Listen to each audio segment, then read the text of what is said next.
খাদিজা রাদিয়াল্লাহুর সঙ্গে মহানবী সাল্লাল্লাহু আলাইহি সাল্লামের বিয়ে হলো যেভাবে।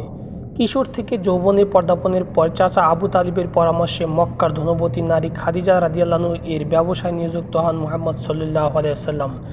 ব্যবসায় নিযুক্ত হয়ে তিনি খাদিজা প্রতিনিধিত্ব হয়ে সিরিয়া গমন করেন। এই সফরে নবীজির সঙ্গে ছিলেন খাদিজার কৃতদাস মাইসারা। যাত্রাপথে মাইসারা অবাক চোখে খেয়াল করেন চলার পথে চলমান মেঘমালা মহানবী সাল্লাল্লাহু আলাইহি সাল্লামকে ছায়া প্রদান করেছেন। সিরিয়া পৌঁছানোর পর একজন খ্রিস্টান পাদ্রী মহানবী সাল্লাল্লাহু আলাইহি সাল্লামকে দেখে নবী হওয়ার ভবিষ্যদ্বাণী করেন। এছাড়াও বাণিজ্যিক সফরে মহানবী সাল্লাল্লাহু আলাইহি সাল্লাম দ্বিগুণ মুনাফা অর্জন করেন।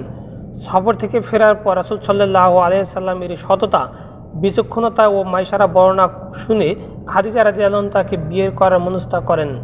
খাদিজা রাদিয়াল্লাহু অভিভাবক তুল্য চাচাতো ভাই ওরাকা ইবনে নফিলের সঙ্গে পরামর্শ এবং বান্ধবী নাফিসা বিনতে মুনাব্বিহের কাছে আগ্রহ প্রকাশ করেন। তারা উভয়ে তাকে অগ্রসর হওয়ার পরামর্শ দেন।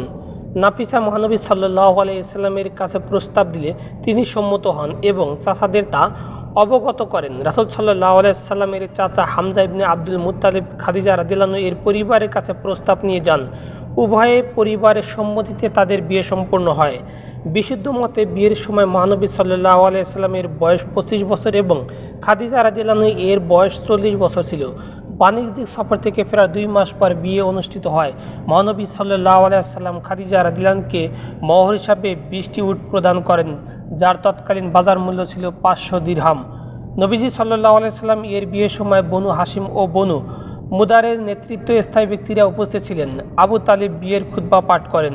তাতে তিনি বলেন, ইনি হচ্ছে মুহাম্মদ ইবনে আবদুল্লাহ, যিনি ধন সম্পদের দিক থেকে কম হলেও তার মহান চরিত্র আর অনুপম গুণাবলীর কারণে যাকে তার মোকাবেলা রাখা হবে তিনি তার চেয়ে শ্রেষ্ঠ প্রতিপন্ন হবেন। কেননা ধন সম্পদ বিলীয়মান ছায়া ও প্রত্যাবর্তনশীল বস্তু বিশেষ, আর এই মুহাম্মদ যার আত্মীয়তার সম্পর্কের খবর আপনাদের সবার জানা। তিনি খাদিজা বিনতে খুয়াইলিদের সঙ্গে বিবাহ বন্ধনে আবদ্ধ হতে আগ্রহী। তার সমুদায় মহর তা নগদ হোক বা বাকি আমরা সম্পদ হতে দেওয়া হবে। আল্লাহর শপথ, তিনি বিলুপভাবে সম্মানিত ও নন্দিত হবেন। মহানবী সাল্লাল্লাহু আলাইহি সাল্লাম এর সঙ্গে খাদিজা রাদিয়াল্লাহু এর দাম্পত্যকাল ছিল 24 বছর। নারীদের মধ্যে সবার আগেই ঈমান গ্রহণ করেন খাদিজা রাদিয়াল্লাহু আনহা। নবুয়তের প্রাথমিক বছরগুলিতে কঠিন সময় তিনি মহানবী সাল্লাল্লাহু আলাইহি সাল্লাম এর সেবায় তার সর্বস্ব উজাড় করে দেন। হিজরতের 3 বছর আগে তার মৃত্যু হয়। তার জীবদ্দশায় রাসূল সাল্লাল্লাহু আলাইহি সাল্লাম আর কোনো বিবাহ করেননি। পুত্র ইব্রাহিম ছাড়া মহানবী সাল্লাল্লাহু আলাইহি সাল্লাম এর সব সন্তান খাদিজা রাদিয়াল্লাহু এর গর্ভজাত। রাসূলের হাদিসে বর্ণিত বিশ্বের শ্রেষ্ঠ 4 নারীর একজন হযরত খাদিজা বিনতে খুয়াইলিদ রাদিয়াল্লাহু আনহা। হযরত আনাস রাদিয়াল্লাহু আনহা থেকে বর্ণিত, নবী সাল্লাল্লাহু আলাইহি ওয়াসাল্লাম বলেন, জগতের সব নারী থেকে 4 জন নারী অনুসরণের জন্য যথেষ্ট: মরিয়ম বিনতে ইমরান, খাদিজা বিনতে খুয়াইলিদ, ফাতিমা বিনতে মুহাম্মদ ও